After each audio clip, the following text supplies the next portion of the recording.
मेरे प्यारे देशवासियों, आज हम सब 80वां स्वतंत्रता दिवस मना रहे हैं। आज हर दिलों की धड़कन वंदे मातरम के नाद से गूंज रही है। आज हर घर तिरंगा है, हर मन तिरंगा है और देश उत्साह और उमंग के साथ नए संकल्पों को लेकर के आज आगे बढ़ रहा है। आप सबको स्वतंत्रता दिवस की बहुत बहुत शुभकामनाएं।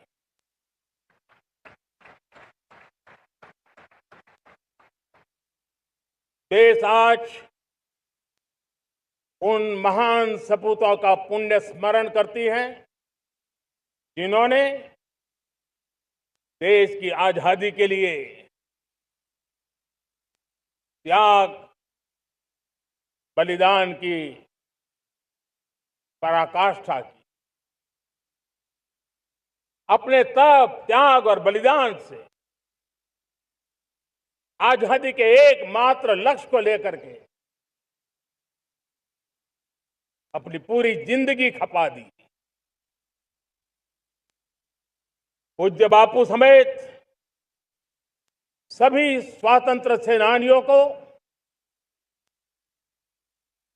बलिदान की महान परंपरा जगाने वाले महान क्रांतिकारियों को आज मैं श्रद्धापूर्वक नमन करता हूं।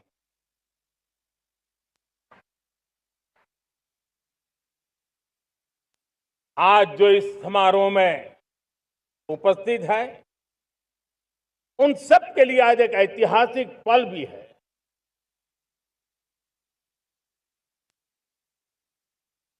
आजादी के बाद 15 अगस्त को लाल किले पर पहली बार वंदे मातरम गूंज रहा है।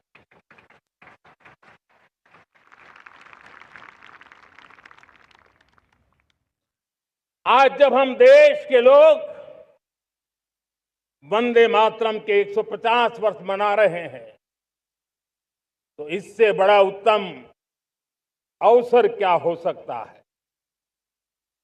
मेरे प्यारे देशवासियों, पिछले दिनों देश के कुछ हिस्सों में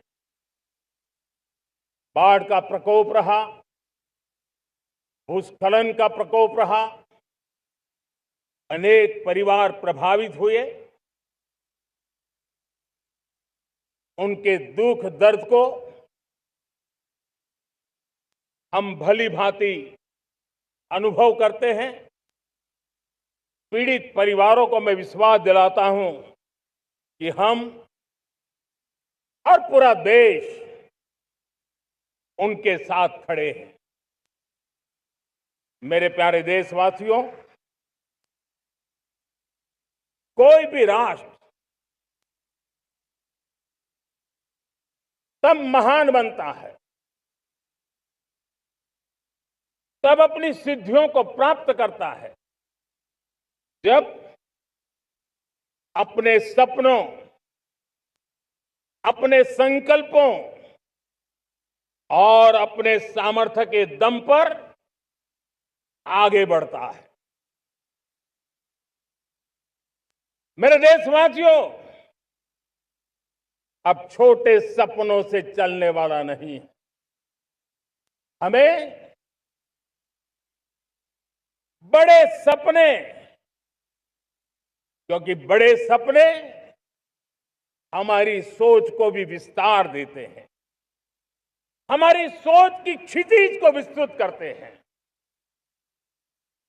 हमारे संकल्प दृढ़ होने चाहिए जब संकल्प दृढ़ होता है तो कठिनाइयों से, आपदाओं के बीच से रास्ते निकालने का सामर्थ्य अपने आप उभर करके आता है। और मेरे प्यारे देशवासियों, हमारे संकल्प भी ऊंचे होने चाहिए, क्योंकि जब सपने ऊंचे होते हैं, संकल्प ऊंचे होते हैं, तो हमारे सामर्थ्य की ऊंचाई भी बढ़ती है, हमारे प्रयासों की ऊंचाई भी बढ़ती है, और तब जाकर के हम सपनों को साकार कर सकते हैं। मेरे प्यारे देशवासियों, आज भारत ने भी एक बहुत बड़ा सपना देखा है, दृढ़ संकल्प के साथ देखा है, नई ऊंचाइयों को छूने के लिए देखा है। और वो सपना है, जब आजादी के 100 साल होंगे, 2047 में हम विकसित भारत बना के रहेंगे। 140 करोड़ देशवासियों के पुरुषार्थ से इस लक्ष्य को हमें हासिल करना है। और जब दुनिया की सबसे बड़ी आबादी वाला देश विकसित होने का संकल्प लेता है,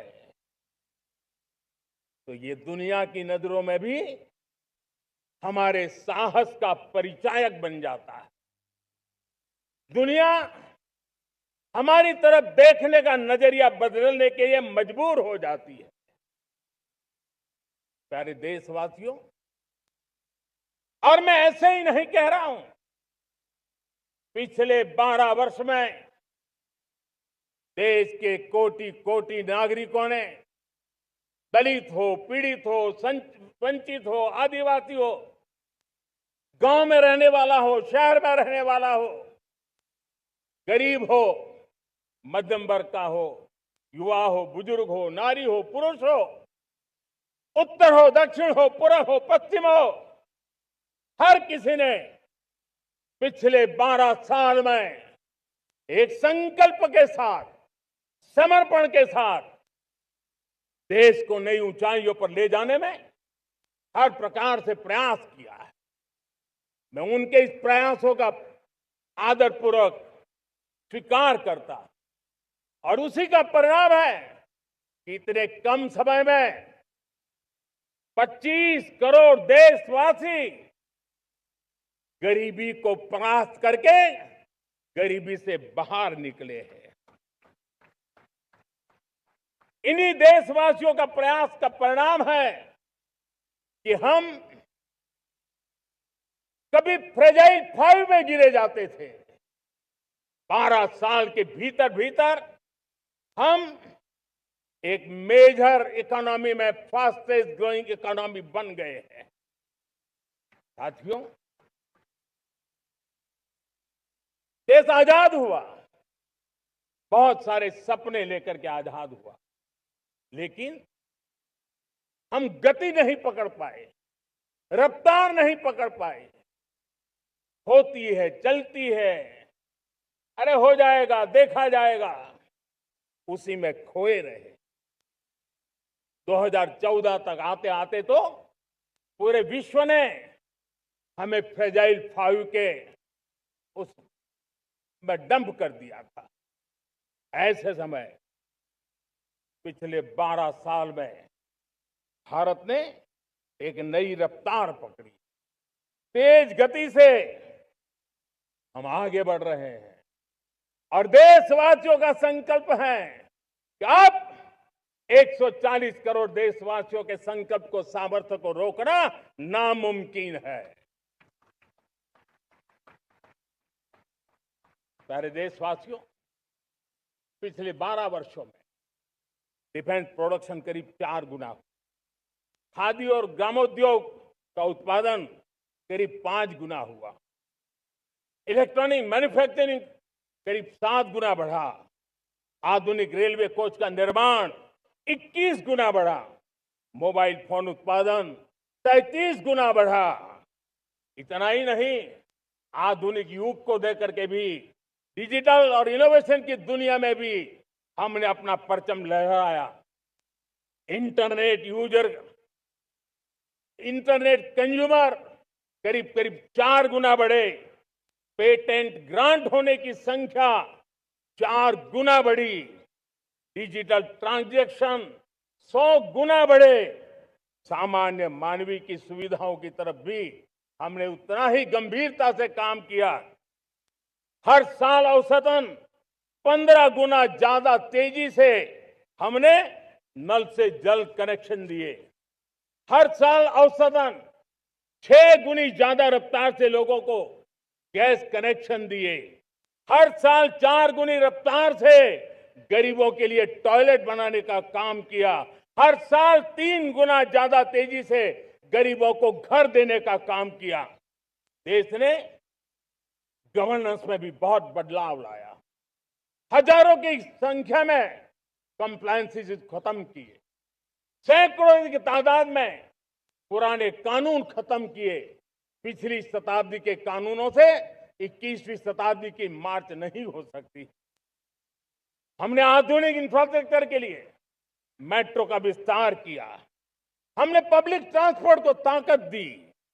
जिस स्पीड से काम, जिस स्केल पर काम किया, ये सब, ये रफ्तार, ये विस्तार, ये अचीवमेंट आजादी के बाद पहली बार पिछले 1 दशक ने देखा है। और जब इतनी सारी सिद्धियां हमारे सामने हो, इतनी तेज गति दिखाई देती हो, देशवासियों का सामर्थ्य पल पल प्रकट होता है, तब तो 2047 में विकसित भारत बनने का संकल्प कभी भी अधूरा नहीं रह सकता है। ये सारे आंकड़े इस बात की गवाही देते हैं कि हम आगे बढ़ने वाले हैं। मेरे प्यारे देशवासियों, लेकिन उसके लिए आत्मविश्वास की जरूरत होती है, आत्मगौरव की जरूरत होती है, और साथ साथ आत्मनिर्भर भारत होना भी बहुत जरूरी होता है। और इसलिए बीते वर्षों में हमारा कन्विक्शन रहा है कि भारत को हमें अब दूसरे देशों पर निर्भर रह करके नहीं जीना चाहिए। हमें आत्मनिर्भर बनना चाहिए।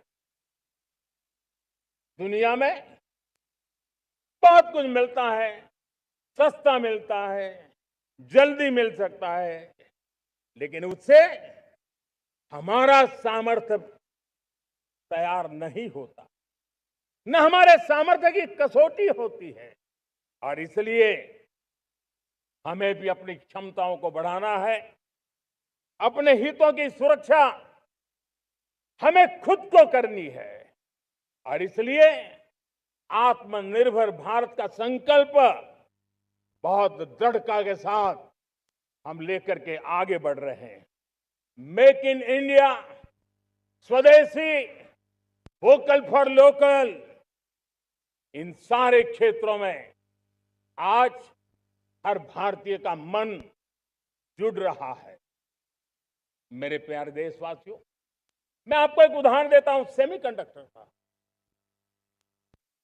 देश आजाद होने के बाद विश्व में तो सेमीकंडक्टर की चर्चा हो चुकी थी, हमारे यहां भी बातें होती थी, लेकिन सेमीकंडक्टर का कोई बड़ा प्लान हम आगे नहीं बढ़ा पाए। और आज स्थिति क्या है?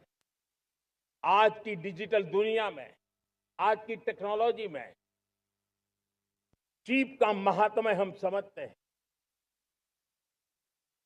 कोई भी इलेक्ट्रॉनिक गुड्स होगा, हमारे मेडिकल इक्विपमेंट होंगे, हमारे ट्रांसपोर्ट के रास्ते होंगे, हर किसी में चिप अनिवार्य है।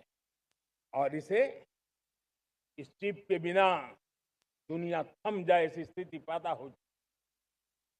और इसलिए भारत ने आत्मनिर्भर होने की दिशा में अपना सेमीकंडक्टर प्लांट, बड़ा सेमीकंडक्टर प्लांट, 3 सेमीकंडक्टर प्लांट शुरू हो चुके और मुझे बताया गया है कि वहां जो प्रोडक्शन हो रहा है वो एक्सपोर्ट होना शुरू हो चुका है। और मैं देशवासियों को कहना चाहता हूं, आने वाले 7-8 वर्ष में और 5, 7 या 8 सेमीकंडक्टर प्लांट बहुत ही जल्द शुरू होने वाले।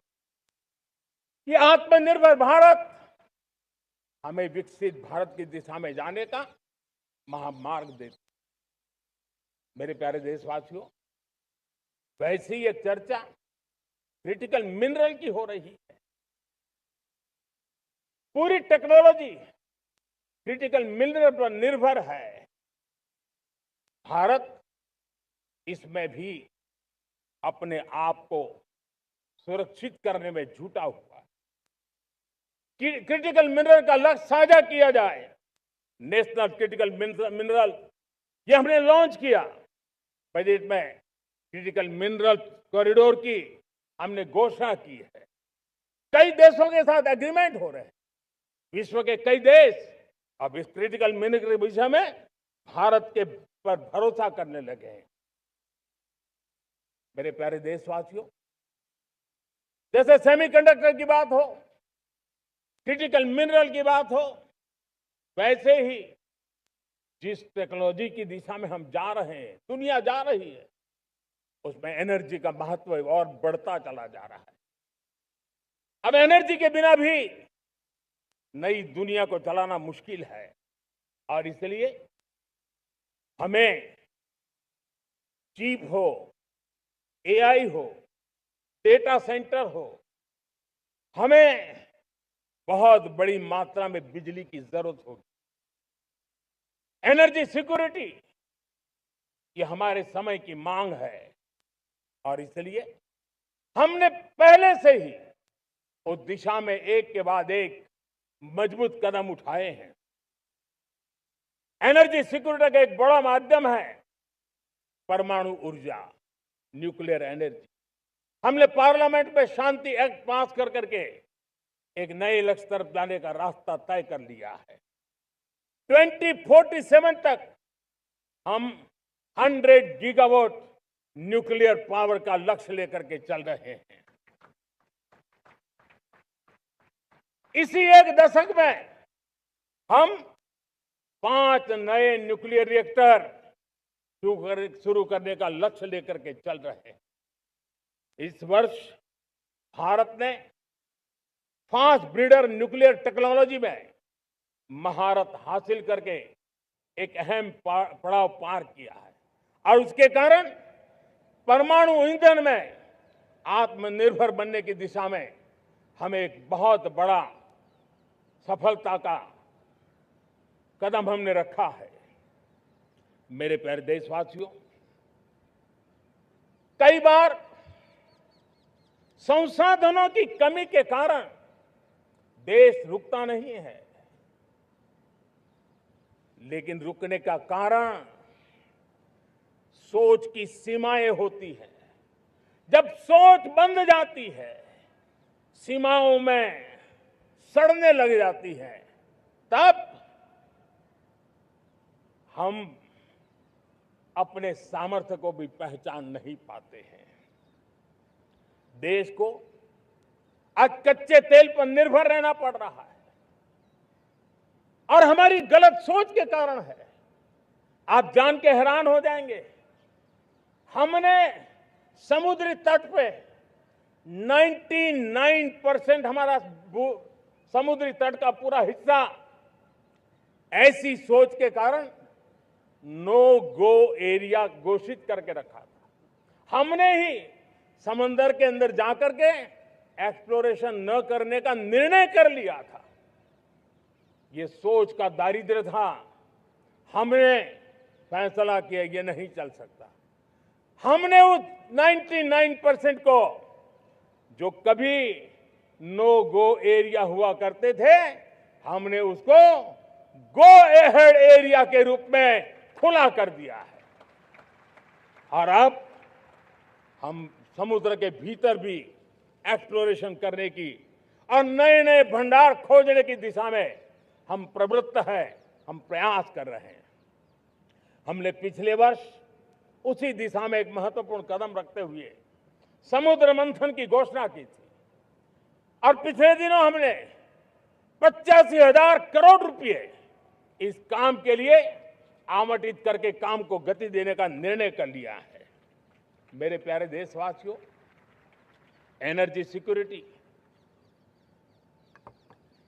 इसका मैंने कहा कि हमें ऑल्टरनेट स्रोतों की तरफ भी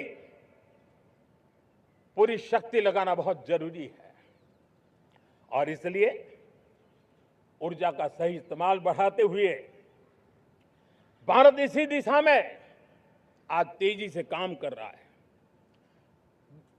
2014 से पहले, मतलब आज से 12 साल पहले, हमारे देश में सिर्फ 70 शहरों में पाइप से गैस की व्यवस्था थी, पाइप से गैस डिस्ट्रीब्यूशन होता था। 12 साल में इन 70 शहरों को हमने 700 शहरों तक पहुंचा दिया है। ये होती है रफ्तार, ये होता है विस्तार। 2014 के पहले मुश्किल से 20-22 लाख घरों में पाइप से गैस पहुंचता था।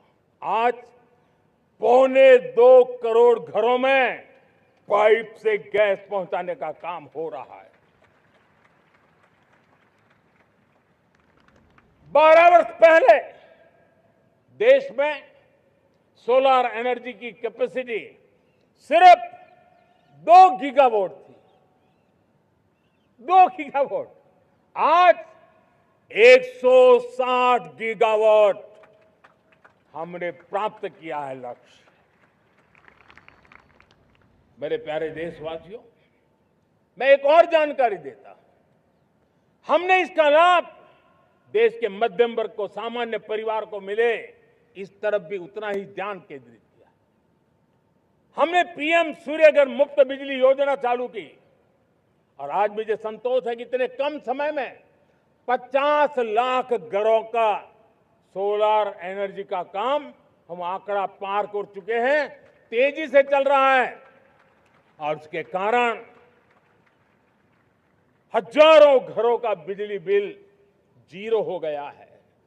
हजारों घर अपनी बिजली का उपयोग करने से अतिरिक्त बिजली आज बेच करके कमाई कर रहे हैं। हर परिवार को हम इस काम के लिए 80,000 रुपया सरकार की तरफ से एक एक परिवार को मदद दी जा रही है, तब जाकर के हम इस काम को पूरा कर रहे हैं। मेरे प्यारे देशवासियों, आपको जानकर के हैरानी होगी, ये जो हमारी रेलवे है उसका इलेक्ट्रिफिकेशन का काम हमारे देश में 1925 में शुरू हुआ था। 1925 में इलेक्ट्रिफिकेशन का काम शुरू हुआ, लेकिन 90 साल में 1925 से लेकर के 90 साल में सिर्फ 30% रेल का इलेक्ट्रिफिकेशन हुआ था। यानी 90 साल में 30%।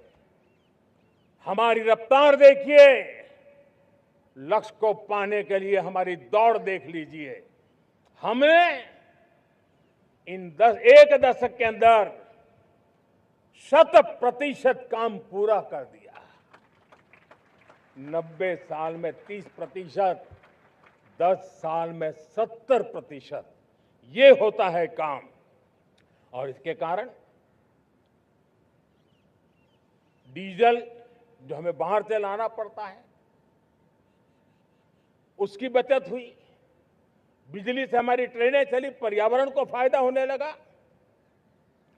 मेरे प्यारे देशवासियों, हम यहां से नहीं रुके हैं, हम दुनिया के अंदर पीछे रहना नहीं चाहते।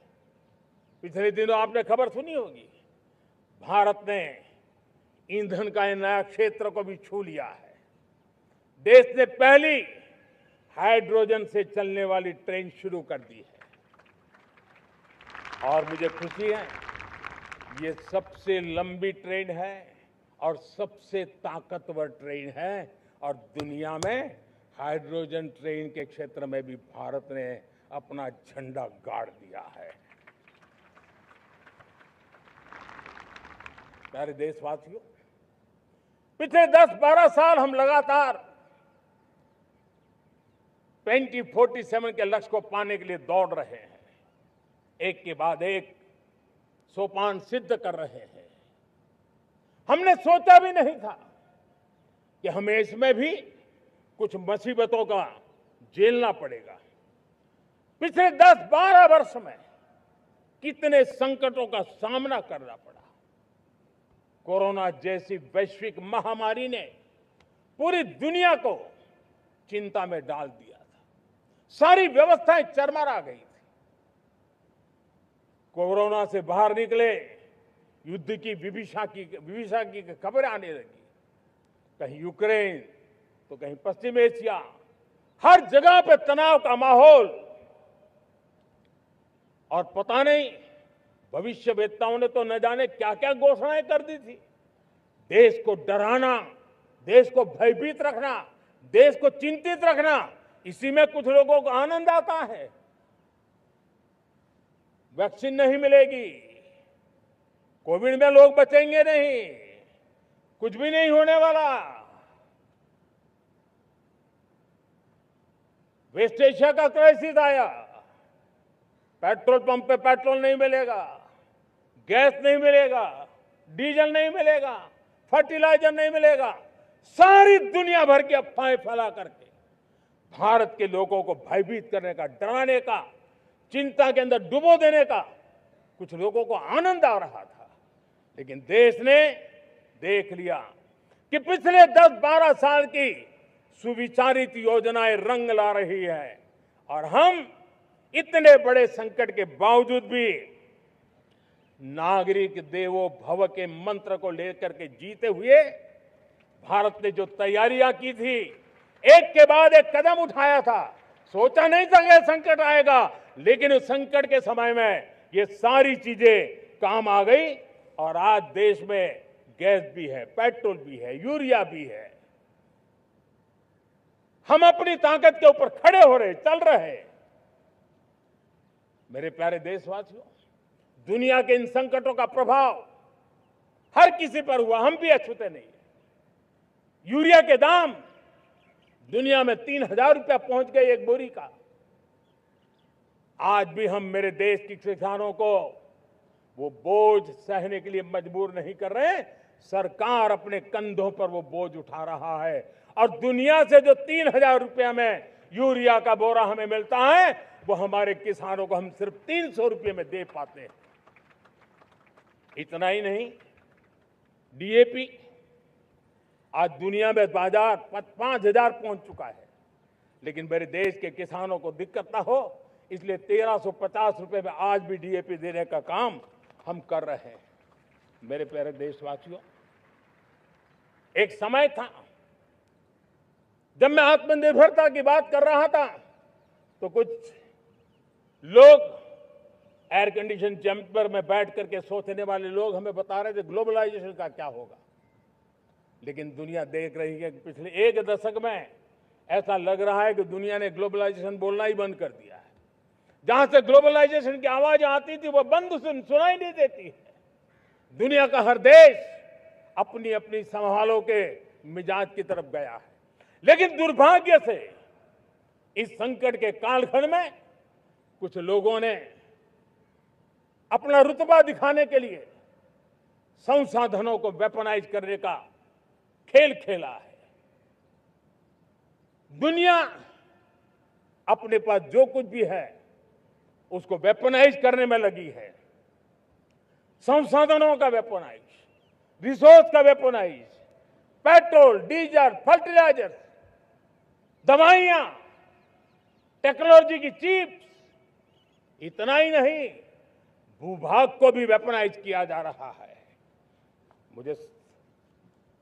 और ऐसे समय अगर हम आत्मनिर्भरता मंत्र को लेकर 10 साल सही दिशा में न चले होते तो हम कल्पना कर सकते हैं कि ऐसी चुनौतियों का मजबूती से मुकाबला कैसे करते। और हमारी तैयारियां निरंतर बढ़ती जा रही है मेरे प्यारे देशवासियों। दूसरी तरफ आज भारत का प्रोफाइल पूरी तरफ बढ़ रहा है। आज भारत दुनिया के लिए एक स्वीकृत और सम्मानीय देश के रूप में बन रहा है। भारत के पास स्थिर पॉलिटिकल मैंडेट है, स्थिर सरकार है, भारत का वाइब्रेंट लोकतंत्र है, भारत का मजबूत न्याय तंत्र है और हम सबको दिशा देने वाला भारत का संविधान है। और अब दुनिया हमारे इन सामर्थ्य को पहचानने लगी है और इसलिए 2014 के बाद दुनिया करीब करीब 40 देशों के साथ हमारा FTA एग्रीमेंट हो रहा है। अब देखिए कितना बड़ा अवसर आया है। लेकिन ये जो ट्रेड एग्रीमेंट्स हुए हैं ये एक बहुत बड़ा अवसर है और इसलिए खास करके मैं मेरे MSMEs को कहना चाहूंगा कि हमें इस मौके को छोड़ना नहीं है। दुनिया में हमें पहुंचना है। भारत के उत्पाद की हर चीज विश्व के बाजार में पहुंचे और चाहे हमारा टेक्सटाइल हो, हमारी मशीनरी हो, हमने दवाइयां हो, हमने मौका छोड़ना नहीं है। लेकिन वैश्विक जो पैरामीटर्स हैं उस पैरामीटर को हमें पार करना होगा। हमें दुनिया से जो मिलता है उसे अच्छा देना पड़ेगा, दुनिया में जो मिलता है उसे सस्ता देना पड़ेगा। और पंजाब के लुधियाना से लेकर के तमिलनाडु के तिरुपुर तक हमारा टेक्सटाइल सेक्टर दुनिया में पहुंच सकता है। इतना ही नहीं, केरलम से लेकर के गुजरात और तमिलनाडु से लेकर के बंगाल, ये हमारा समुद्री तट, हमारे मछुआरे भाई बहन आज इस FTA के कारण हमारे श्रिप यानी झींगा उसके एक्सपोर्ट की बहुत संभावना बनी है। हमारे सी फूड की दुनिया में पहुंच बनने की संभावना पड़ी हुई है। और इसलिए मैं चाहूंगा कि हम इस परिस्थिति का फायदा उठाते हुए, हम आगे चलते हुए हम इन कामों को पार करने के लिए प्रयास करें। मेरे प्यारे देशवासियों, मैंने जो भूमिका आपके सामने रखी है उसके पीछे 2047 का लक्ष्य इन मजबूत नींव पर खड़ा है। 2047 विकसित भारत का लक्ष्य हमने पिछले 10-12 साल में देशवासियों ने जो सामर्थ्य दिखाया है उस सामर्थ्य का हिस्सा है। और इसलिए मेरे प्यारे भाइयों बहनों, सदी का 1/4 हिस्सा बीत चुका है और अगला 1/4 हमारे लिए अत्यंत महत्वपूर्ण है। अब हम रुक नहीं सकते हैं, हमारी गति नहीं रुक सकती है, हमारी दिशा तय हो चुकी है, हमें प्राप्त करके रहना है। और इसके लिए हमें अपना वर्क कल्चर बदलना होगा। हमारे वर्क कल्चर को बदलते हुए हमें हमारी सोच को भी बदलना होगा, हमें हमारे काम की गति को भी बदलना होगा। जो काम पिछले 5-7 दशक में नहीं हुए हैं वो काम हमें आने वाले 5-7 साल में करने हैं। और मेरा भरोसा है मेरे देश की युवा शक्ति पर, मेरे देश के नौजवानों पर, मेरे देश की माताओं को बहनों पर, मेरे देश के किसानों पर, मेरे देश के मजदूरों पर कि हम इस सपने को साकार कर सकते हैं। और इसलिए हमें रिफॉर्म की गति को भी आगे बढ़ाना है। और जब मैं रिफॉर्म की बात कर रहा हूं, रिफॉर्म नहीं हमारे लिए कोई कंपल्सन है, नहीं रिफॉर्म ये हमारे लिए कोई बजबड़ है। हमारे लिए रिफॉर्म ये कन्विक्शन है। आउट ऑफ कन्विक्शन हम रिफॉर्म एक्सप्रेस पर चल पड़े हैं और हम आने वाले दिनों में भी नेक्स्ट लेवल रिफॉर्म की ओर बढ़ने वाले हैं। और इसलिए सरकार, समाज, उद्योग, उत्पादक, किसान, हर किसी ने अपनी ट्रेडिशनल व्यवस्थाओं में रिफॉर्म करना पड़ेगा, सोच में रिफॉर्म करना होगा, अपने लक्ष्यों को रिफॉर्म करना होगा। और इसलिए मेरे प्यारे देशवासियों, हमें एक निश्चित दिशा में को लेकर के चलना होगा। मैं आज उस युग को भी याद करना चाहूंगा जब देश भारत का सामर्थ्य सप्त सिंधु के रूप में हम जानते थे, हम समझते थे, हम सुनते थे। अब विकसित भारत बनाने के लिए हमें नई धारा चाहिए। आज लाल किले की प्राचीर से मैं देश के सामने शक्ति की सप्त धारा का आह्वान करता हूं। आने वाले 5-7 साल में जो पिछले 5-7 दशक में नहीं हुआ, वो सप्त धारा के सामर्थ्य से, शक्ति से हम देश को नई ऊंचाई, नई गति देंगे और नए लक्ष्यों को पार करने वाला सामर्थ्य देंगे। और इसके साथ साथ देश की युवा शक्ति का सामर्थ्य का भरपूर राष्ट्र निर्माण में उपयोग होगा, उनकी शक्ति जोड़ी जाएगी। आने वाले दिनों में जब मैं सप्तधारा की बात करता हूं, सप्तधारा की पहली शक्ति है मैन्युफैक्चरिंग पावर। मेरे प्यारे देशवासियों, हमें मैन्युफैक्चरिंग सेक्टर को बहुत आगे बढ़ाना होगा और प्रोडक्शन बढ़ाने के साथ साथ हमें छोटे छोटे पुर्जे भी बनाने हैं और बड़े बड़े प्रोडक्ट भी बनाने हैं। पूरा वैल्यू चेन हमारा होना चाहिए और उसे लेकर के चलना। हमें कंपोनेंट भी चाहिए और हमें कंप्लीट मैन्युफैक्चरिंग भी चाहिए, कंप्लीट प्रोडक्ट भी चाहिए। डिजाइन से लेकर मैन्युफैक्चरिंग तक भारत को ग्लोबल सप्लाई चेन का भरोसामंद केंद्र बनना होगा। इसके लिए मैं 3 चीजों पर विशेष जोर देना चाहता हूं। मैन्युफैक्चरिंग के क्षेत्र में जो मेरे भाई बहन हैं, ये समय का ये अवसर है, इस अवसर को जाने मत दें।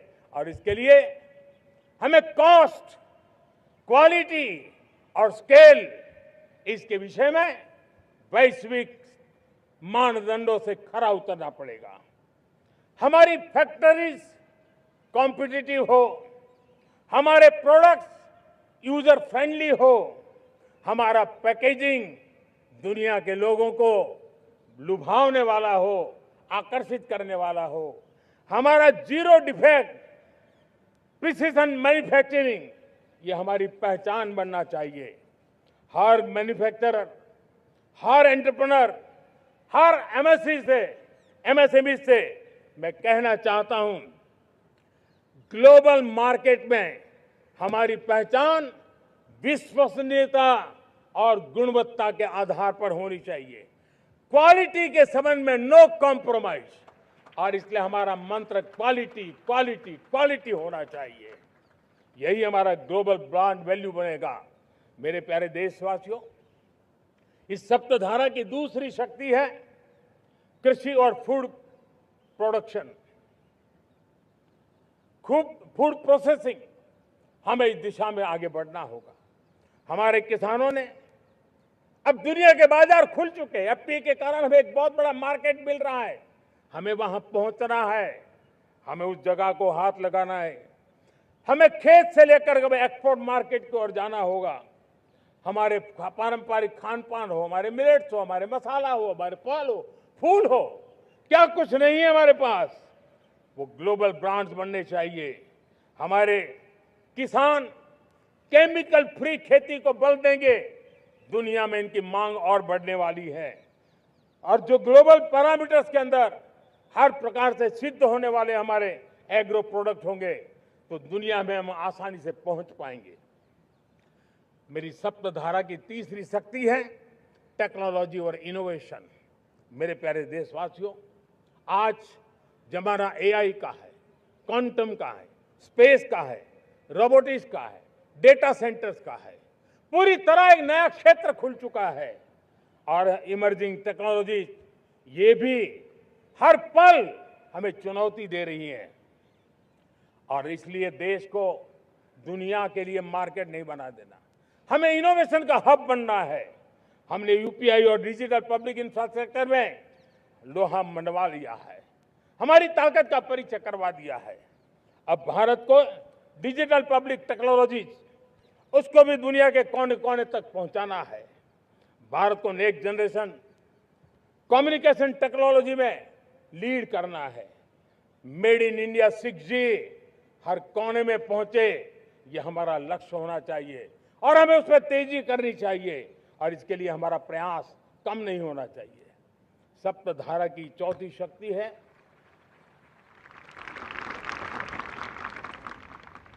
गति शक्ति। ये गति शक्ति देश के अंदर सीमलेस फास्ट कनेक्टिविटी पर हमें बल देना होगा। शहरों को हाई स्पीड रेल से हमें जोड़ना होगा। मॉडर्न हाईवे चाहिए, इनलैंड वाटरवेज चाहिए, एयरपोर्ट चाहिए, मल्टी मॉडल लॉजिस्टिक की व्यवस्था चाहिए। हमें पोर्ट्स को सिर्फ सामान उतारना चढ़ाने की जगह नहीं, दुनिया के शिप्स आकर के लंगर हो जाए इतना नहीं, हमें हमारे पोर्ट्स को पोर्ट लेड डेवलपमेंट ग्रोथ की दिशा में हमें आगे बढ़ना होगा। हमारी पांचवी शक्ति है सप्तधारा की, वो है रक्षा शक्ति। और ये रक्षा शक्ति का महत्व हर प्रकार से है। मेरे प्यारे देशवासियों, डिफेंस में आत्मनिर्भर होना अब भारत ने अनुभव कर लिया, दुनिया ने अनुभव कर लिया है, इसके बिना कोई चारा नहीं है। विश्व जब अपनी अपनी ही सोच रहा है, तब भारत विश्व के लिए बाजार बन करके नहीं रह सकता है। हमें डिफेंस के क्षेत्र में आत्मनिर्भर होना होगा। Next generation defence technology develop करके हमें ग्लोबल सप्लायर बनने की दिशा में हमें लक्ष्य लेकर के चलना है। हमें ड्रोन, काउंटर ड्रोन सिस्टम को विकसित करना होगा और हाइपरसोनिक डिफेंस टेक्नोलॉजीज, उस पर हमें लीडरशिप लेनी होगी। साथियों, साइबर सुरक्षा भी आज हर घर के लिए एक समस्या बन रही है। वो भी एक रक्षा का क्षेत्र है जिसमें हमारे युवाओं की जो सामर्थ्य है, उस सामर्थ्य का उपयोग हम देश के और दुनिया के लिए कर सकते हैं। हमारी सप्तधारा की छठी शक्ति है ग्रीन इकोनॉमी, ब्लू इकोनॉमी, जो ग्रीन जॉब को भी जन्म देती है। हमें green hydrogen, renewable energy, energy storage, green mobility, green manufacturing in global scale हमें पा करके रहना है। हमें दुनिया जब ग्लोबल वार्मिंग की चर्चा करती रहती है, हम रास्ते खोजते रहते हैं, हम समस्याओं का समाधान दे रहे हैं और भारत ये ग्रीन मूवमेंट का बहुत बड़ा सामर्थ्य लेकर के चलिए। भारत के पास ब्लू इकोनॉमी के लिए भी बहुत बड़ा अवसर है। बहुत बड़ा लंबा हमारा कोस्ट लाइन है। ब्लू इकोनॉमी के लिए बहुत बड़े अवसर है। फिशरीज है, कोस्टल टूरिज्म है, ओशन टेक्नोलॉजी है। ऐसे कितने ही क्षेत्र हैं जिसमें हम आगे बढ़ सकते हैं। मेरे प्यारे देशवासियों, भारत सप्तधारा की जब बात करके लेकर चला है, तब हमारी सातवीं धारा है और दुनिया के लिए इसका अपना भी एक महत्व है और वो है भारत का सॉफ्ट पावर। भारत के सॉफ्ट पावर की ताकत है।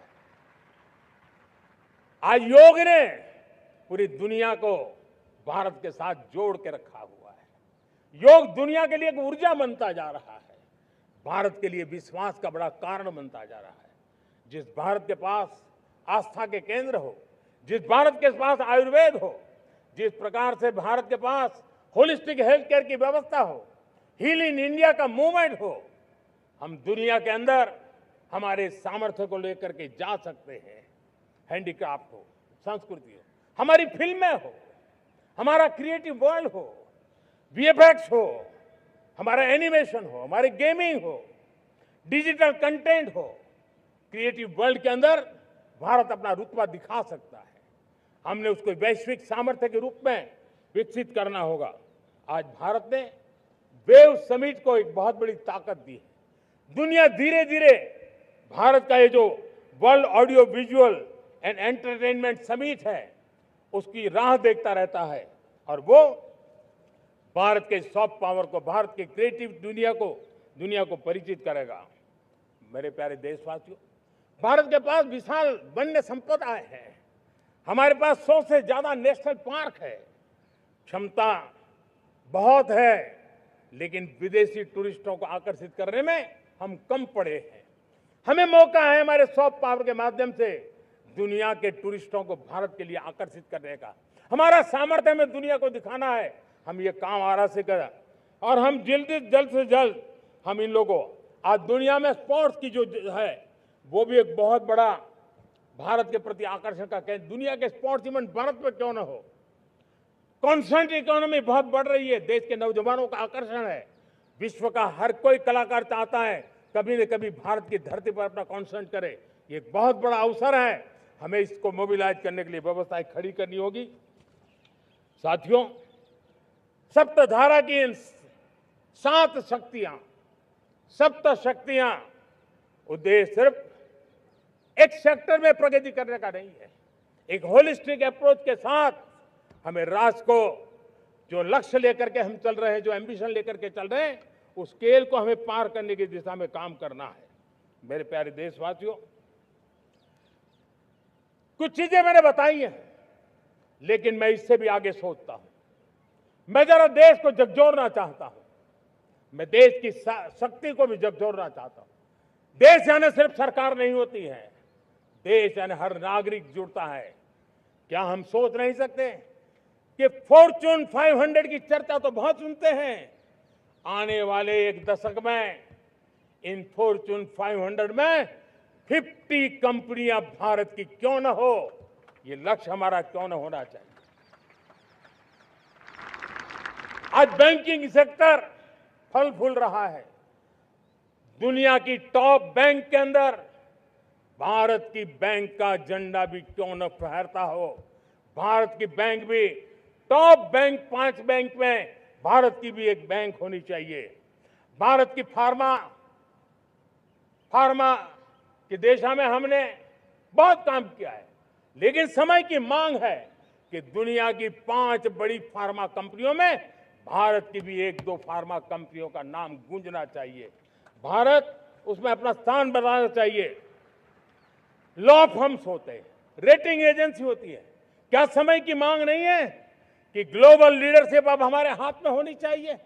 टैलेंट है, सामर्थ्य है, हमारा लंबा इतिहास भी है, भाषाओं पर हमारा प्रभुत्व है। हमें विश्व में पहुंचना चाहिए। हमारी कोई कंसल्टिंग फर्म, अकाउंटिंग फर्म दुनिया के टॉप फर्म्स के अंदर क्यों नहीं होनी चाहिए। भारत की टेक्नोलॉजी कंपनियां दुनिया के अंदर सिरमौर हो, यह हमारा लक्ष्य होना चाहिए। हमारे ऐसे ब्रांड हो जिससे दुनिया आकर्षित होती हो। हमारे ब्रांड हमारे देश की पहचान हो और विश्व के लिए एक डेस्टिनेशन बन जाए। उस दिशा में हमें काम करना है और इसके लिए मैं राज्य सरकारों को कहना चाहता हूं, मैं स्थानिक स्वराज की संस्थाओं को कहना चाहता हूं, भारत सरकार का भी यह दायित्व है कि हमें हमारे रिफॉर्म की गति बढ़ानी होगी। हमें 2047 के लक्ष्य के अनुरूप हमारी व्यवस्थाओं को विकसित करना होगा। हमें बीते हुए काल के नीति नियमों से नहीं चल सकते, हमें आने वाले सपनों के हिसाब से नीति नियमों को गढ़ना होगा और इसको अगर हम करेंगे तो मुझे पूरा विश्वास है और मैं देशवासियों को भरोसा देता हूं, इसी रास्ते मेहनत में कोई कमी न करते हुए हम विकसित भारत का सपना पार करके रहेंगे। हमें सबको मिलकर के चलना है, केंद्र सरकार हो, राज्य सरकार हो, इंडस्ट्री हो, हम सब ने मिलकर के आगे बढ़ना है। हमें रिफॉर्म्स करते रहना है, रिफॉर्म्स को आगे बढ़ाते रहना है। और मैंने पहले भी कहा था, हम रिफॉर्म कंपल्सन से नहीं, कन्विक्शन से कर रहे हैं, लक्ष्य को प्राप्त करने के लिए कर रहे हैं। मेरे प्यारे देशवासियों, जब मैं विकसित भारत की बात कर रहा हूं, देश को तेज गति से आगे बढ़ाने की बात कर रहा हूं, उसका सबसे बड़ा लाभार्थी कौन है? इन सारे प्रयासों का सबसे बड़ा साधक कौन है? अगर साधक है तो मेरे देश का युवा है, मेरे देश की युवा शक्ति है। विकसित भारत की यात्रा में युवाओं की बहुत बड़ी भूमिका है। इतना ही नहीं, विकसित भारत का सबसे बड़ा लाभार्थी भी मेरे देश का युवा है और इसलिए हमें विकसित भारत के लक्ष्य को युवाओं के साथ जोड़ करके आगे बढ़ाना है। युवाओं हमारी सर्वोच्च प्राथमिकता के साथ हमें आगे बढ़ना है। साथियों, पिछले 10-12 साल में उस दिशा में बहुत कुछ हुआ है। स्टार्टअप इंडिया अभियान, आज पूरे देश में 2.5 लाख से ज्यादा रजिस्टर्ड स्टार्टअप बन गए। देश के नौजवान खुद तो काम कर रहे हैं, अनेकों को रोजगार दे रहे हैं। 1 लाख करोड़ रुपया इनोवेशन फंड भारत सरकार ने घोषित किया है। मैं देश को, नौजवानों को कहना चाहता हूं, आप अपने सपनों को लेकर के आइए, संसाधनों की कमी नहीं रहने देंगे। 1 लाख करोड़ रुपया आपके दिल दिमाग को सामर्थ्य देने का एक व्यवस्था हमने कर दी है। रिसर्च के नए अवसर मिले, डिजिटल इंडिया के नए सस्ते डेटा, ये युवाओं को सशक्त किया। दुनिया में सस्ता डेटा कहीं है तो भारत की धरती पर है, और देश के नौजवानों को उसने नई ताकत दी है। स्किल इंडिया हमने नेशनल प्रोग्राम बनाया है। स्पेस सेक्टर को हमने ओपन कर दिया। नेशनल ड्रोन पॉलिसी हमने बनाई है। खेलो इंडिया पॉलिसी बनाई है।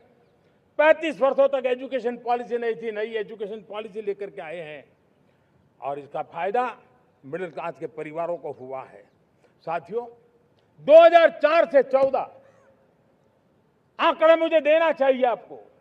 2004 से 14 हमारे देश में 350 से भी कम यूनिवर्सिटी थी, और आज 10-12 साल के भीतर भीतर करीब 650 नई यूनिवर्सिटी जुड़ चुकी है। करीब 1000 का आंकड़ा हम पहुंच रहे हैं। 2014 के पहले मेडिकल की सिर्फ 400 सीटें हुआ करती थी, आज करीब 850 सीटें मेडिकल की हो रही है। इतना ही नहीं, अब विदेशी यूनिवर्सिटी भी भारत की धरती पर आ रही है। भारत के अंदर विदेशी यूनिवर्सिटी की डिग्री मेरे नौजवान को मिले, इसका प्रबंध भी हो चुका है। हमारे देश के युवा मन बचपन से ही टेक्नोलॉजी की तरफ आकर्षित हो, उस दिशा में हम काम कर रहे हैं, और इसलिए हमने करीब 10,000 से अधिक अटल टिंकरिंग लैब छोटे छोटे बच्चों के हवाले कर दी है, ताकि उनका इनोवेशन और टेक्नोलॉजी के अंदर उनका मन बने। 12 वर्ष युवा, हमने अनेक रास्ते खोले। हम स्टार्टअप ओपन कर दिया, आपने देखा होगा। भारत के प्राइवेट स्टार्टअप 28 साल की एवरेज उम्र के बच्चों ने, नौजवानों ने दुनिया में पहले ही ट्रायल में अपना सैटेलाइट लॉन्च कर दिया और रॉकेट लॉन्च कर दिया। उन्होंने बहुत बड़ा काम कर दिया साथियों। आज करीब 2.5 लाख से ज्यादा रजिस्टर्ड स्टार्टअप है। हमने पिछले दिनों एआई इंपैक्ट समिट किया था। एआई का विस्तार बहुत तेजी से बढ़ रहा है। लाल किले से मैं देश के नौजवानों के लिए घोषणा करना चाहता हूं। हमने तय किया है कि आने वाले 1 वर्ष में 1 करोड़ युवाओं को एआई स्किल के लिए ट्रेनिंग देने का हम काम करेंगे, ताकि हमारा देश का नौजवान एआई की दुनिया में भी नेतृत्व करने का सामर्थ्य। मेरे साथियों, बायो इकोनॉमी एक नया क्षेत्र है। एक समय था 2014 के पहले सिर्फ 60,000 करोड़ रुपए का बायो इकोनॉमी का काम होता था। मेरे देश के नौजवान, आपने क्या कमाल कर दिया है। देखिए, नीतियां जब सही होती है, लक्ष्य जब साफ होता है, तो मेरे देश के नौजवान कैसा करके थे। बायो इकोनॉमी में देश की युवा शक्ति ने सामर्थ्य दिखाया है। 2014 के पहले जो 60,000 करोड़ का कारोबार था, आज वो कारोबार बायो इकोनॉमी 20 लाख करोड़ पहुंच चुकी है। दोस्तों,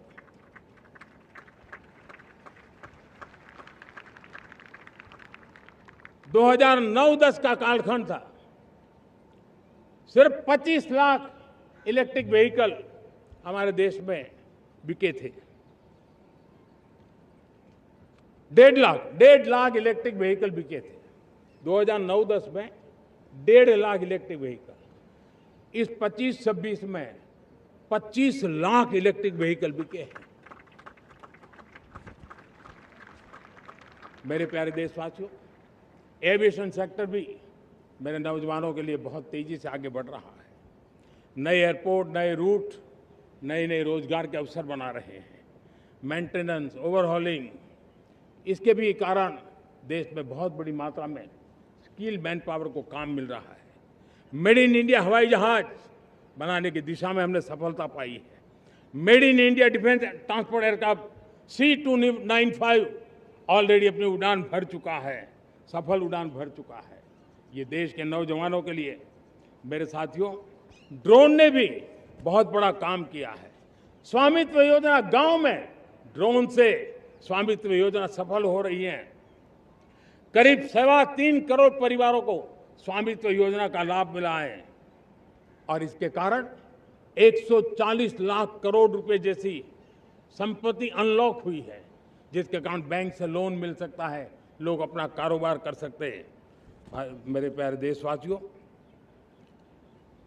हमारे मध्यम वर्गीय परिवारों के सामने एक बहुत बड़ा बोझ बन चुका है कोचिंग क्लासेस की स्पर्धा। हर माँ बाप को लग रहा है कि कोचिंग क्लास में बच्चे को नहीं भेजा तो हम प्रतिष्ठित परिवार नहीं है। इन गरीब और मिडिल क्लास परिवारों की हम चिंता करते हुए हजारों करोड़ रुपए का उनका खर्च है वो भी बचे, बेटे भी अपने आसपास रह सके, उनकी देखभाल हो सके, परिवार पर आर्थिक बोझ न आए। और इसलिए हमने युवाओं के लिए विभिन्न परीक्षाओं की फ्री ऑनलाइन कोचिंग हमने करने का निर्णय किया है। डिजिटल पब्लिक इंफ्रास्ट्रक्चर है, हमारे पास उत्तम टैलेंट है, टीचर्स हैं, उन संसाधनों को जोड़ करके हम देश के नौजवानों को फ्री कोचिंग देने का एक पूरा नेटवर्क हम खड़ा करने वाले हैं। मेरे प्यारे देशवासियों, मैं हमेशा कहता आया हूं, जो खेले वो खिले। जब मैं खेले वो खिले की बात कर रहा हूं, तब मेरे प्यारे देशवासियों, आज भारत खेल की दुनिया में अपनी जगह बना रहा है। अब खेल के पोडियम में भारत का राष्ट्रगीत सुनाई देता है, भारत का राष्ट्रगान सुनाई देता है, भारत का तिरंगा झंडा लहराता दिखाई नजर आ रहा है। टॉप्स योजना ने बहुत बड़ी सफलता पाई है। खेलो India games, university games, winter games, beach games, sports infrastructure, sports के लिए कोचिंग, स्पोर्ट्स मेडिसिन, स्पोर्ट्स के लिए न्यूट्रिशन, इन सारे विषयों में भारत अब महारत करने की दिशा में आगे बढ़ रहा है। नौजवानों के लिए पूरा नया क्षेत्र, खिलाड़ी न बन सके तो उसकी सपोर्ट सिस्टम में भी बहुत बड़ा क्षेत्र खुल रहा है।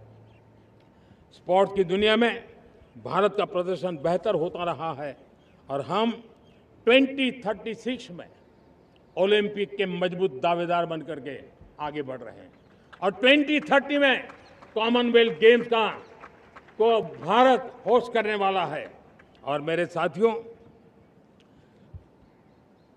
दुनिया में जो ओलंपिक की खेल होते हैं, करीब 40 प्रकार के गेम होते हैं और करीब 350-350 स्पर्धाएं होती हैं ओलंपिक में। और आपको जानकर के दुख होगा मेरे देशवासियों, मेरे नौजवानों, मैं आपको चुनौती देता हूं, मैं आह्वान करता हूं, मैं आपकी मदद चाहता हूं।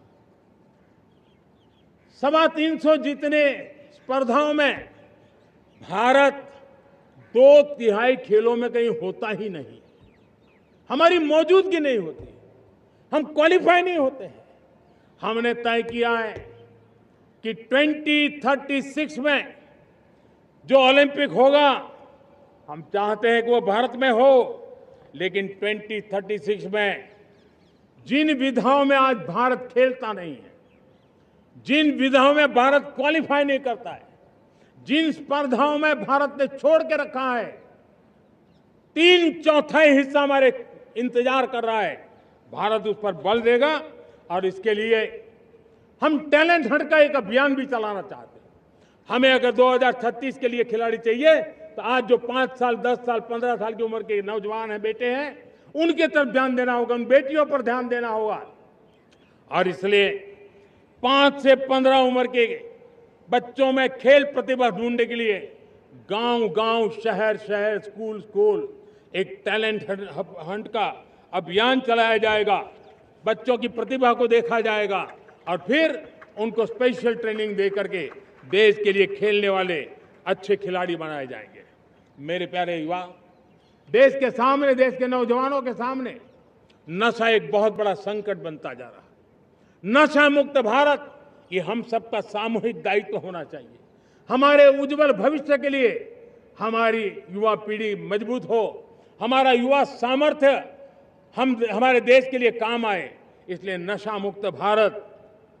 पिछले दिनों माय भारत के वॉलंटियर्स ने, देश के एनजीओ ने, देश के सामाजिक सांस्कृतिक संगठनों ने, देश के आध्यात्मिक पुरुषों ने मिलकर के नशा मुक्त भारत का 100 सप्ताह का एक कार्यक्रम तय किया है।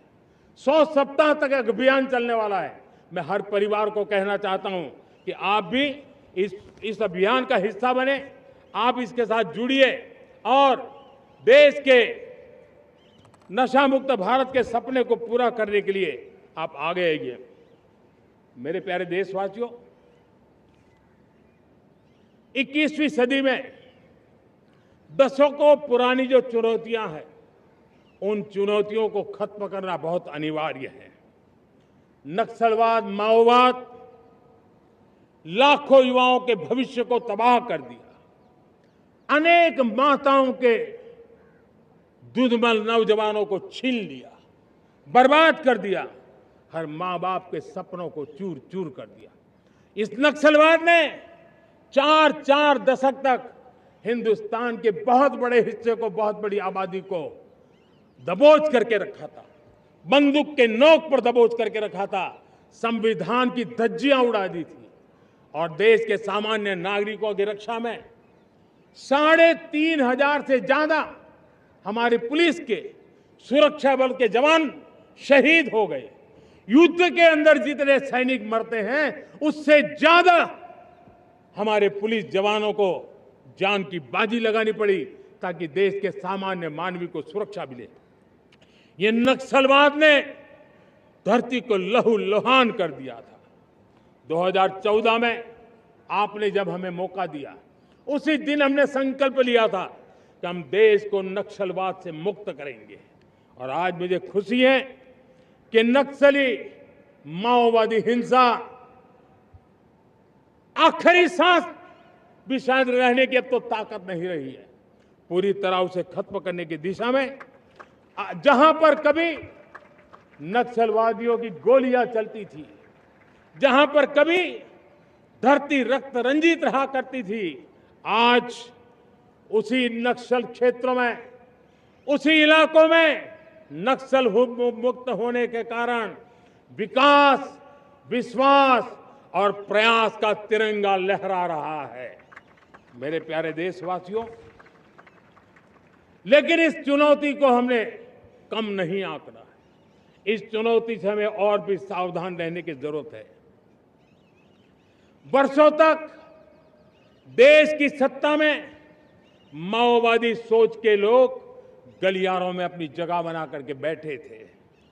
सरकारी कमेटियों में सलाहकार के रूप में भी ये माओवादी सोच ने नीतियों को प्रभावित किया था।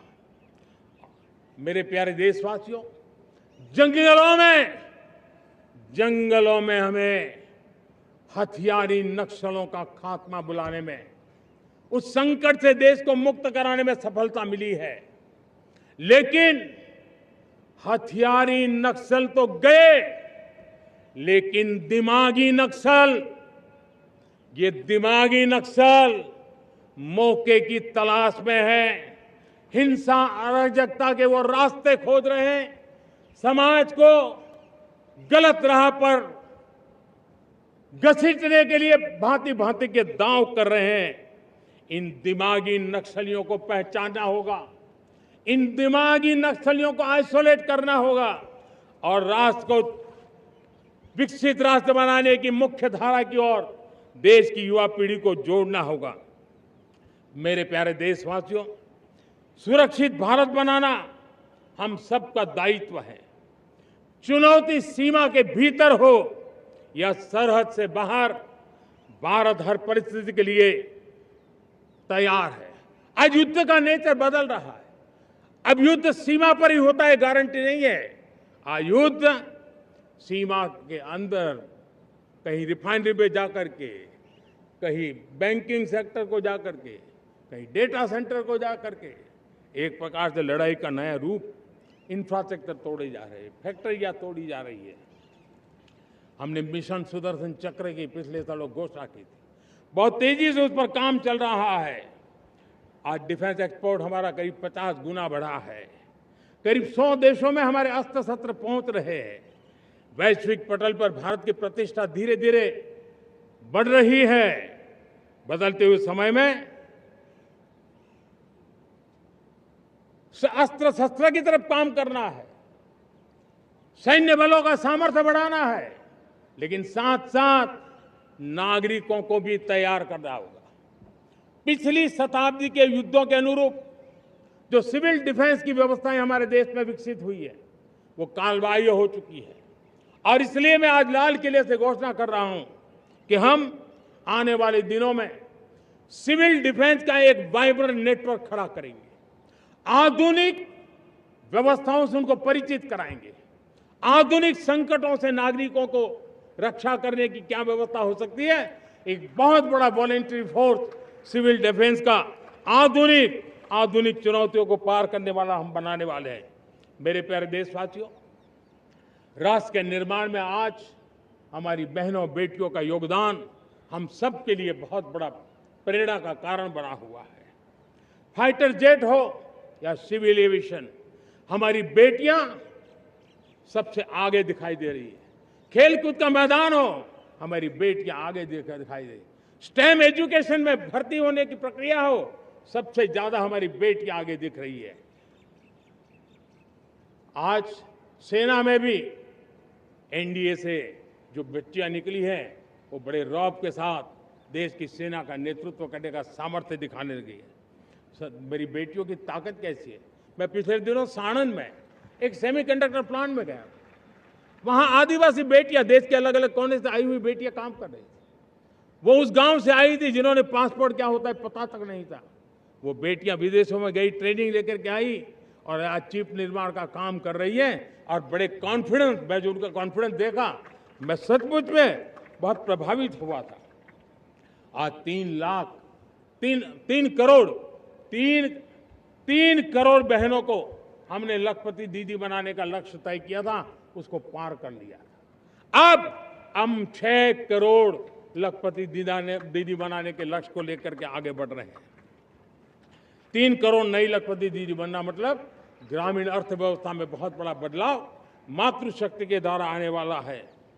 मेरे प्यारे देशवासियों, आज पंचायतों में, नगर पालिका में, महानगर पालिका में बहुत बड़ी मात्रा में हमारी महिलाएं जनप्रतिनिधि बनकर के देश का मार्गदर्शन कर रही है, समस्याओं का समाधान कर रही है, बहुत ही सक्षम नेतृत्व दे रही है। और इसी को ध्यान में रखते हुए हमने पार्लियामेंट में नारी शक्ति वंदन अधिनियम पारित किया था। लेकिन किसी न किसी कारण से राजनीति के अखाड़े में पिछले 40 साल से ये सपना हमेशा राजनीतिक अखाड़े का शिकार हो गया है। मैं देश के सभी राजनीतिक दलों से आज लाल किले की प्राचीर से तिरंगे झंडे की छाया में खड़े होकर के प्रार्थना करता हूं, आग्रह करता हूं, आइए उन महिलाओं के सामर्थ्य के पुजारी बनिए, उन महिलाओं के सम्मान में आगे आइए और जल्द से जल्द हमारी माताओं बहनों को 33% विधानसभा और लोकसभा में उनको प्रतिनिधित्व मिले। वे भारत की नीति घड़तर के अंदर अपना योगदान दे। समय की मांग है और मैं सभी राजनीतिक दलों से फिर से आग्रह करता हूं, आइए महिला आरक्षण लागू करके महिला सम्मान में आप भी जुड़िए, आप भी यश लीजिए, आप भी क्रेडिट लीजिए, लेकिन मेरी माताओं बहनों को हक दीजिए। मेरे प्यारे देशवासियों, विकसित भारत का संकल्प तभी पूरा होगा जब विकास अंतिम व्यक्ति तक पहुंचेगा। 2014 से पहले सिर्फ 25 करोड़ लोगों के पास सोशल सिक्योरिटी का कवर था, सिर्फ 25 करोड़ के पास। साथियों, पिछले 5-7 दशक में सिर्फ 25 करोड़, हमने एक दशक के भीतर भीतर 100 करोड़ देशवासियों को सोशल सिक्योरिटी का कवच दिया है। आयुष्मान भारत योजना से 70 साल की उम्र के बुजुर्गों से भी आज 5 लाख रुपए तक मुफ्त दवाई की व्यवस्था हो रही है। करोड़ों करोड़ों परिवारों को इसके कारण बहुत बड़ी सुविधा मिली है। और इस आयुष्मान कार्ड के कारण 2 लाख करोड़ रुपया जो दवाई और ऑपरेशन के पीछे खर्च होना था, वो मेरे परिवारों के बच्चे हैं। वो गरीब परिवार है, वो मध्यम वर्ग के परिवार है, उनको इतनी बड़ी। मेरे प्यारे देशवासियों, आज मुझे एक काम के लिए आपकी मदद चाहिए। मैं आप सबसे एक मदद मांग रहा हूं। सभी नौजवानों से मैं चाहता हूं कि आप इसका नेतृत्व करिए। आपका 1 या 2 घंटे देश को बहुत बड़ी शक्ति देने वाले हैं। आपको लगेगा 1-2 घंटे में मैं देश की क्या शक्ति, मैं बताता हूं, आप बहुत बड़ी शक्ति बनने वाले हैं। और इसलिए हर घर में वातावरण बने। इन दिनों देश में जनगणना का काम हो रहा है, सेंसस का काम हो रहा है, गिनती चल रही है। और गिनती सिर्फ आंकड़ों से बात बनती नहीं है, उसकी बारीकियों से नीतियां बनती हैं, योजनाएं बनती हैं। देश आगे बढ़ने की अपनी रूपरेखा तैयार करता है और इसलिए सटीक जानकारियां होना बहुत जरूरी है। कभी कभी जो सरकार की तरफ से प्रतिनिधि आते हैं वो इतनी जल्दी में होते हैं, कभी स्पेलिंग एक लिख देते हैं, कभी अलग लिख देते हैं, और इसके कारण अल्टीमेट परिणाम हमें सही मिलने में दिक्कतें आती हैं। अब जब टेक्नोलॉजी अवेलेबल है और इस बार निर्णय किया है, आप स्वयं भी जनगणना में अपनी जानकारियां अपने मोबाइल फोन से भर करके दे सकते हैं। बाद में कोई बाबू आएंगे, कोई प्रतिनिधि आएंगे, आपसे चर्चा करेंगे, लेकिन आप परिवार के सब बैठ करके अगर डिजिटली अपना रजिस्ट्री करवा दे, सारी बारीकियां, स्पेलिंग में भी गलती ना हो, कोई भी जानकारियों में गलती ना हो, आप जितनी परफेक्ट जानकारी देंगे देश को आगे बढ़ने में बहुत बड़ी मदद मिलेगी। और इसलिए मैं देश के नौजवानों को कहता हूं कि आप अपने परिवार के लोगों को बिठा करके पूरे फॉर्म को समझिए। पहले कागज पे फॉर्म को भर दीजिए, कोई गलती है तो करेक्ट कर लीजिए, और फिर टेक्नोलॉजिकली उसको डिजिटली इसको अपलोड कर दीजिए। आप देखिए इतना बड़ा काम देश कर लेगा और देश का समय और शक्ति सही काम के लिए उपयोग आएगा। और इसलिए मेरे देश के नौजवानों को जनगणना के इस काम में सक्रियता से जुड़ने के लिए मैं आग्रह करता हूं। मेरे प्यारे देशवासियों, मैंने लाल किले से पंच प्राण की बात कही थी। इस पंच प्राण ने देश को अपने आत्मगौरव की ओर लेकर के आगे बढ़ने का, लक्ष्यों को पार करने के सामर्थ्य के साथ आगे बढ़ने का एक बहुत बड़ा संबल दिया है। हमें गुलामी की मानसिकता हर पल मिटाते ही रहना है।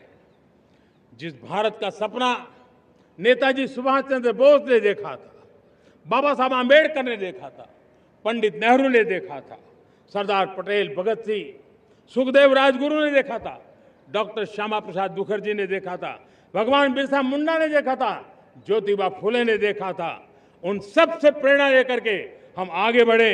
इस संकल्प को हम दोहराए, स्वयं से ऊपर राष्ट्र का हित हो, स्वयं से ऊपर राष्ट्र का हित हो और कर्तव्य ही हमारी पहचान हो। मैं सभी देशवासियों से कहूंगा, समय हमारा है। मैं सभी देशवासियों से कहूंगा, समय हमारा है, अवसर हमारा है, संकल्प हमारा है। आइए सपनों को संकल्प बनाए, संकल्प को सामर्थ्य बनाए और सामर्थ्य को सफलता में बदल के रहें।